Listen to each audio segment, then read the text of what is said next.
అందరికీ నమస్కారం. మేము శిల్పా స్కూల్లో 5వ తరగతి చదువుతున్నాము. ఈరోజు మన తెలుగు కవి అయిన రాయప్రోలు సుబ్బారావు గారు గురించి తెలుసుకుందాం.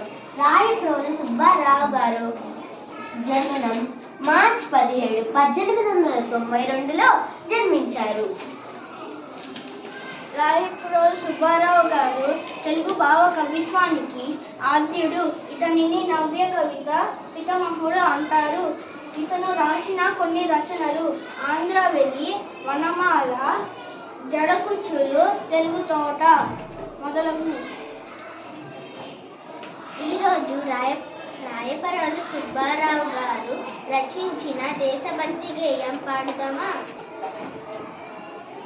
ఏ దేశమేగినా ఎందుకాలిడినా, ఏ పీఠమెక్కినా ఎవరేమనినా, పొగడ